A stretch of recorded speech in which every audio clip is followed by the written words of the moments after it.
Hello everyone, আমরা এখন বসে আছি হায়দ্রাবাদ এয়ারপোর্টে।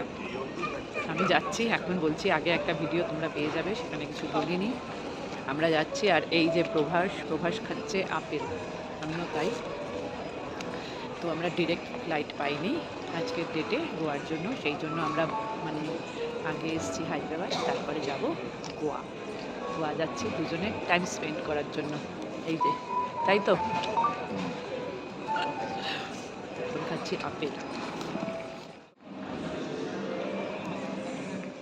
ফল খাওয়া আমার কমপ্লিট, বাড়ি থেকে একটু নিয়ে এসেছিলাম।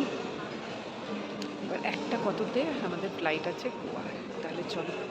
খুব সুন্দর, আমাকে ফেলেই হেঁটে হেঁটে চলে যাচ্ছে, দেখো। না ফেলে কোথায় যাবো? নিয়েই যাবো। হ্যাঁ, নিয়েই নিয়েই যাবো। যাবে, তাহলে আমরা ফাইনালি যাচ্ছি। হ্যাঁ। না না, এখনো ফ্লাইটে উঠি। গোয়ার ফ্লাইটে করেছিলাম, বেশ ভালো। হায়দ্রাবাদে গরম, খুব গরম হায়দ্রাবাদে। Total distance to Goa approximately 1 hour and cruising at an altitude of 36,000 feet above mean sea level. সুরজমণিকে ফোন করলাম, ও বললো ঠিক আছে কালকেই জানতে পারবে।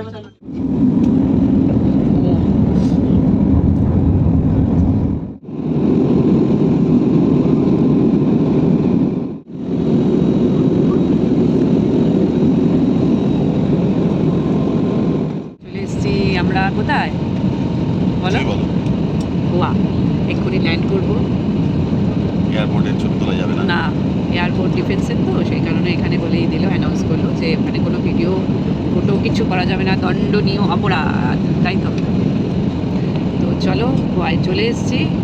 সমুদ্র ধারে এটা নিচে দেখা হবে। হ্যাঁ, হ্যালো, আমরা চলে এসেছি গোয়াতে। We reach at Goa. এই যে প্রভাস আমাদের অবশেষে এসে কাটাতে এসেছি। অবশেষে ছুটি কাটাতে এসেছি আমরা। আর আমরা বসে পড়েছি ট্যাক্সিতে। এয়ারপোর্টে কোনো ভিডিও না, বানা করে দিয়েছিল।